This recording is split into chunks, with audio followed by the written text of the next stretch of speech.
It's 1947. Founder of the Myanmar Armed Forces, Aung San, pictured on the right here with his young family, is assassinated just 6 months before his goal of achieving independence for Burma from British rule is realised.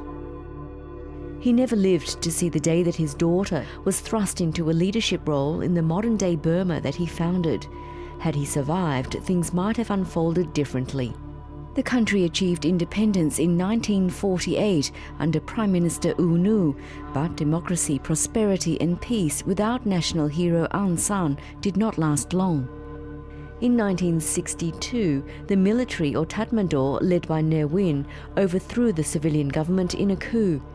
He was in power for 26 years. The country has effectively been under military rule ever since the coup. Despite several attempts, the people have failed to oust the junta, and it remains a powerful authoritarian regime.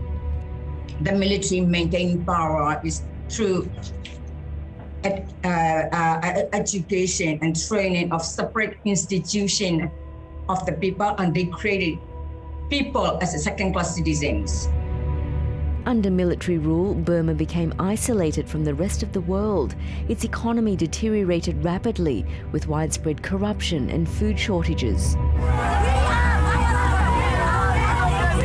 By 1988, citizens had had enough. They rose up against the military leadership, but were met with a deadly crackdown. That also created anxiety in the military, because they feel that they need to oppress once and for all. Thousands of pro-democracy protesters were killed. They were led by the daughter of the people's hero, Aung San Suu Kyi.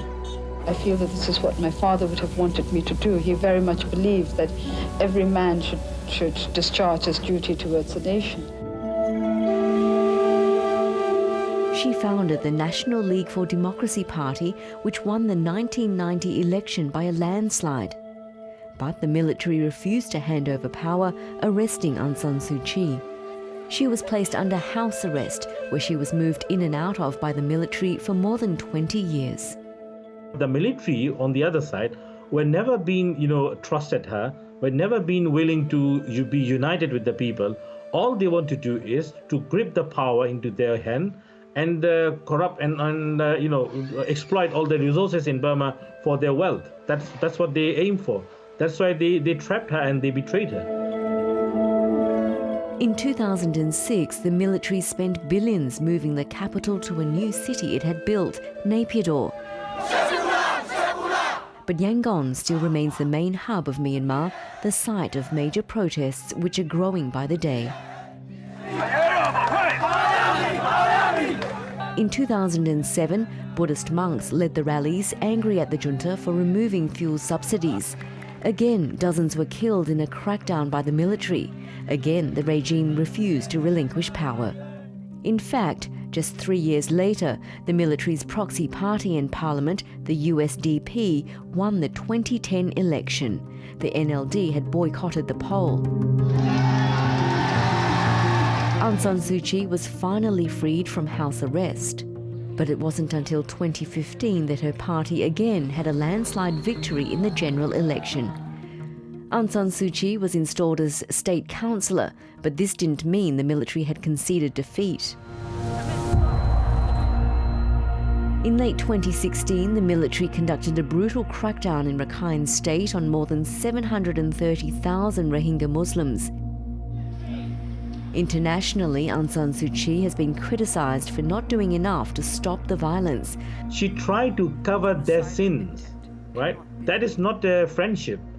That is how, very weak decision from her side that tried to be united with them. But, you shouldn't support their crime. You shouldn't hide their crime. You shouldn't protect their crimes. That's what she did, and that is the downfall of her. But her popularity among locals has only soared. In 2020, NLD claimed more parliamentary seats than it did in the 2015 election. The USDP has been claiming voting irregularities and demanding a rerun of the poll.